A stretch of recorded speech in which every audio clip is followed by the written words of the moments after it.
Hello, this is Jeremy83, and this is another episode of Noob Journey, and it's the penultimate round of the season already, which the season has gone by really quickly. So if you missed last episode, then go and check it out. It's the championship decider around the USA, and this time we're at Mexico. And yeah, it's on some of warm laps here. It's quite a difficult track to master, especially the second and third sectors. But we do, of course, have some history here, as we're about to revisit in a few moments. But yeah, obviously, last time I actually raced here online was in AOR season 12, and I actually was able to win that race, which is probably my most deserved win of that season in particular. But as you can see, I'm just like on these warm-up laps, it's not going well. I invalidated one, I wasn't very quick on the other, and this is my third lap, and I've broken a little bit too early, down to second gear for turn 1 and 2, and back down to second into turn 3, and then shifting up, I just completely lose it and go straight into the wall. Luckily, don't lose a tyre or anything. But yeah, we're now going to revisit the history of the Mexican Grand Prix for me, which is quite an underrated circuit, I think, and I'm quite a big fan of it. But now here we go onto that, and you can see I qualify 5th, and yeah, Morvik on the inside there. The Red Bull gets taken out as turn 1, as yeah, that just happened. And then this is Matt a bit lagging everywhere, taking everyone out, and that basically meant that I was up into second eventually, as Kyle lagged out over to the other side of the track as well. So yeah, I was pretty happy with this.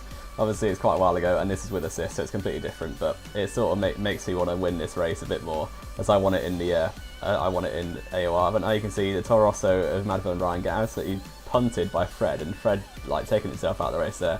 He appears to be overtaking the number 2 driver, who wasn't actually my teammate at that point, but he was probably still the number 2 driver, Rubens Briggs-Ikello. And now around the final corner, over the line, and we won the Mexican Grand Prix in AOR last season.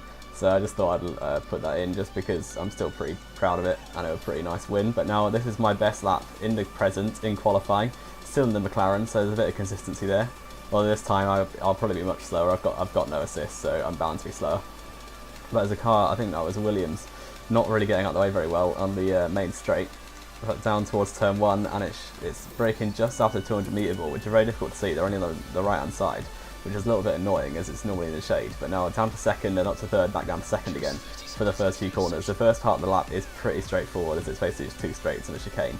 But now down towards turn 4 for the first time, and it's purple in sector 1. It's been pretty decent in sector 1, and yeah, hopefully we can carry this on, although sector 2 and 3, as I said, are very much more difficult compared to sector 1, as it is just 2 straights. But I'm already half a second up on my delta pretty much, down in 5th at the minute, so this lap is pretty much all or nothing, as Sembi gets out of the way very nicely there. But yeah, I don't want to qualify 5th, as that's in one of the carnage zone, and although it is reduced damage, you can still lose a lot of time by spinning and stuff. But I'm almost a second up on my delta now. The checkered flag is out, so this is all or nothing now. Like, it could be pole, or it could just be like I'll take an improvement on 5th. To be honest, I'm only 400ths off of Jay Corrigan, who's currently on pole.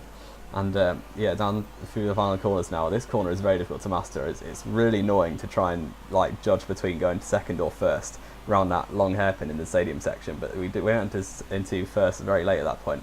But that basically lost me a few tenths. So I slid my way through the stadium section, coming across the line. It's only good enough for second place, almost a second off of Jay Corrigan in the end. So we did very well there. And Jay Corrigan on pole position with myself in second, respawned third, but with a penalty for the second race in a row for probably taking someone out again. With December Briggsy, my teammate, showing his number 2 quality there. Pepsi Max at the bottom, you see, on the wet tyres, deciding to qualify on wet, still ahead of 2 people.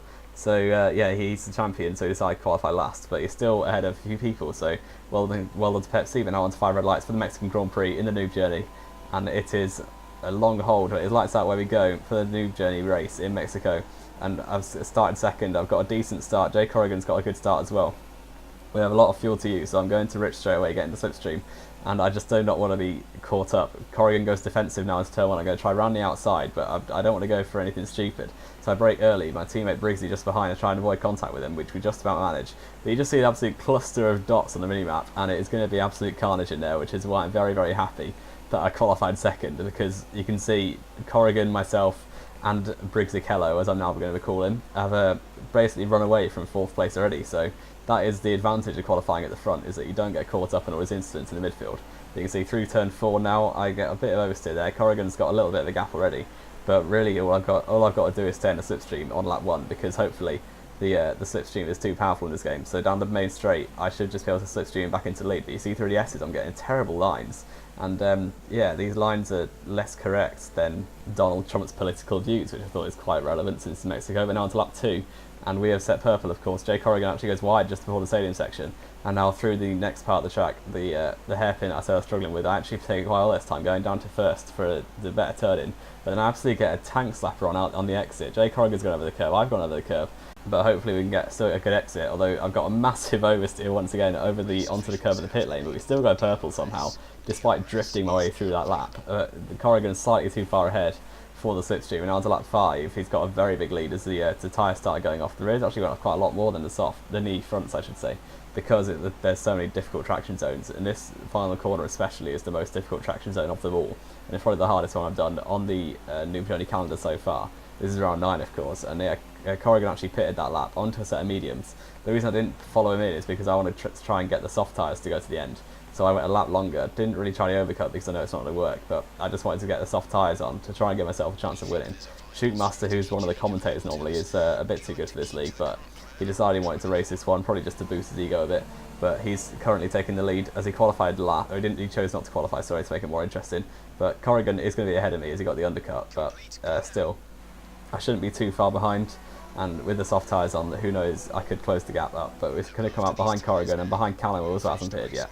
So Shootmaster has a big lead at the minute, but hopefully when he pits he'll be out behind me and we can have a good battle, or maybe not because he's better than me at driving with no assist. But through the stadium section, Callum is getting absolute tail on everywhere, more fishtailing than a salmon at the minute, and he's just losing it everywhere. He's actually coming to the pits, so that's one less car for me to overtake, which is always helpful, as it doesn't cost me any time, and I think he gave me DRS there. Yes, he did, so very helpful by Callum.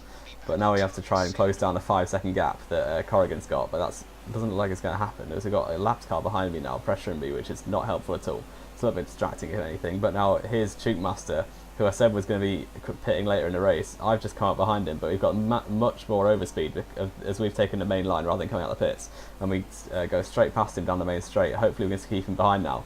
Only 6 laps to go. Obviously he won't actually score points, but even so I'd like to keep him behind me just for the bragging rights a little bit. But yeah, hopefully he does have the super soft tyre, so it's going to be difficult, but still I'm looking to keep him behind me down towards turn 4 now. I go defensive, and he's going to try run the outside, but I keep it tight to the apex and just about hold him off, it looks like.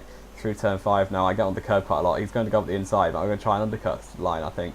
And yes, but no, it doesn't really work, as he has much better traction and only loses it a little bit, whereas I didn't get any traction at all really on these old softs compared to his new super softs. So that is Cho UK Master, as I think he likes to be known, up into onto second place. But now a few laps later, onto lap 17, there's not really a chance of catching anyone or being overtaken by anyone. But you can see on the bottom of the screen, and that I think that is on the bottom of the screen right now. Shootmaster has retired from the session, so he tried to close down on Corrigan and absolutely bottled it. There he is in the banana cards. It was pulling Jolyon Palmer proud as he crashes out of the race, and yeah, that is me back up to a genuine second place. And now around the final corner, Jay Corrigan has won by an absolute mile, and I'm going to come around the final corner now and claim the second place, and which is a decent result. I'm pretty happy with it, and that's still, I think this is my 6th or 7th, I think it's 6 podiums in a row now for me, so I'm very happy with that. And yeah, that is very decent for me, and I'm happy with that. Here's the sort of things that go on in the midfield. You see Mortal Chemical there going straight into the barrier, and he's going to come across the line for 13. Alex Degu doing donuts for the crowd through the stadium section. Just, I don't know if this is deliberate or not. It wouldn't surprise me if he's actually trying to drive. But yeah, Alex Degu just doing donuts. He might as well. He's 14th. He's not going to get any points. So yeah, well done, Alex Degu. You finished the race, but you didn't really get any points for it. But here's the results then. Jay Corrigan in first place, myself in second, Briggsy, my teammate, as doing his number 2 job, I've come in third place, 1 position behind me. Sasemba and Ben 4th and 5th, with Namal, Reese, Factual Impala, who's improved quite a lot, Charlie in 9th, and that rounds out the finishers who weren't 5 laps down. But we won't talk about those. And yeah, that is the end of this video then. Leave a like if you liked it, subscribe if you want to see more. This has been Jay White 3, and I will see you next time.